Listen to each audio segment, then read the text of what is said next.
Permohonan maaf dulu karena kan saya tidak bisa on cam karena gangguan langsung dari device-nya.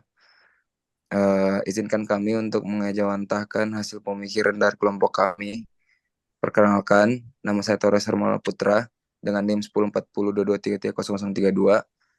Saya tidak sendiri di sini, saya bersama dengan Nomor rekan saya. Bentar. 11 saya 104022 3074. Dan saya Yulisa Linus Dea Farhana dengan NIM 104022300333. Oke, oke, di sini ada sampling audit. Auditor menentukan ukuran sampel berdasarkan risiko yang dapat diterima, toleransi kesalahan, dan karakteristik populasi yang diuji.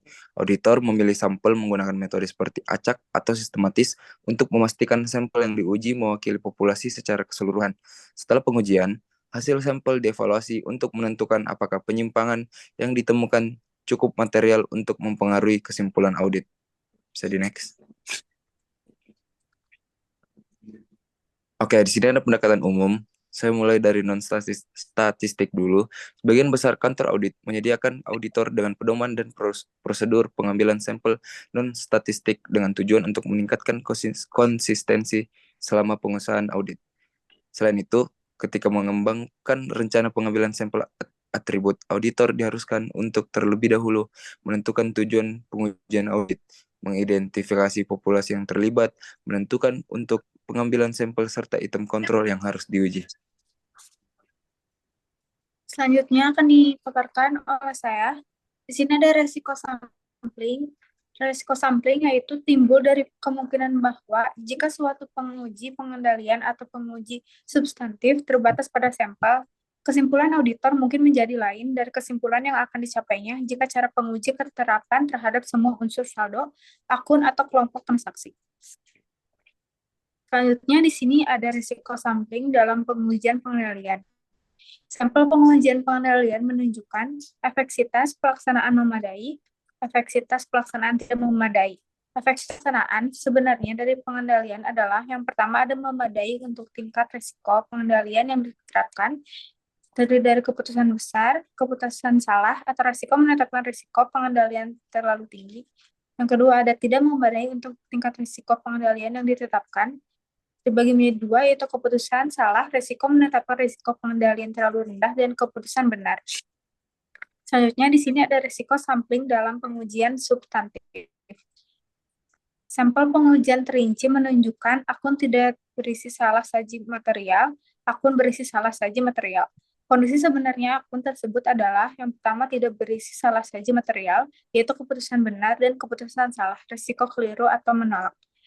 Yang kedua ada berisi salah saji material, yang berisi yang isinya keputusan salah, risiko keliru menerima, dan keputusan yang benar. Selanjutnya akan dipaparkan oleh teman saya Yulisa. Oke, oke. Selanjutnya di sini ada atribut sampling, yaitu merupakan suatu metode yang digunakan auditor untuk menilai keberadaan karakteristik tertentu dalam suatu populasi. Dalam prosedur dalam atribut sampling ini, eh, pengujian atribut auditor itu akan pertama yaitu menentukan unit sampel. Di sini auditor dapat memilih sampel menggunakan dua pendekatan yaitu non-probabilities sample selection dan probabilistic sample selection. Yang kedua, melakukan pengujian setelah unit sampel dipilih audit. Auditor melakukan pengujian untuk menentukan apakah karakteristik yang diinginkan ada atau tidak. Selanjutnya,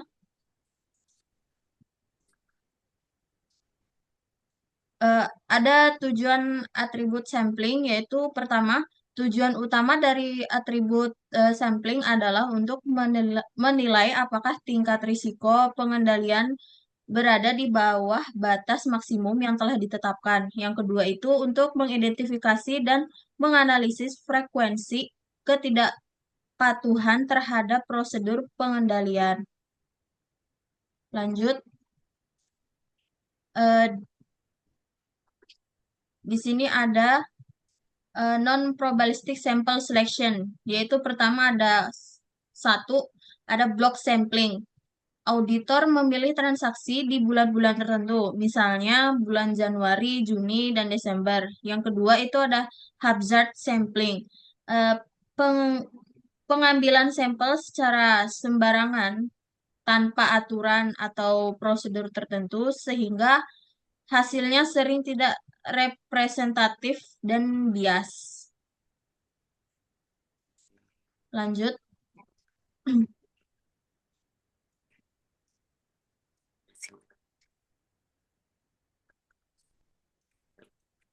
Lalu ada probabilistic sample selection.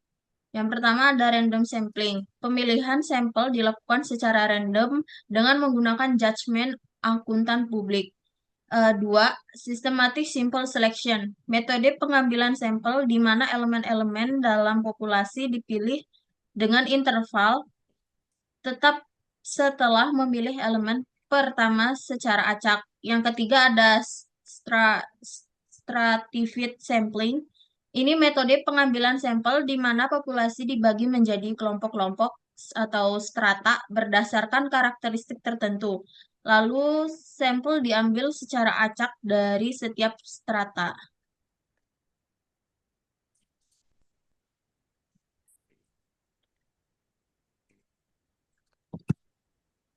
Baik, itulah tadi bentuk representatif dari kelompok kami.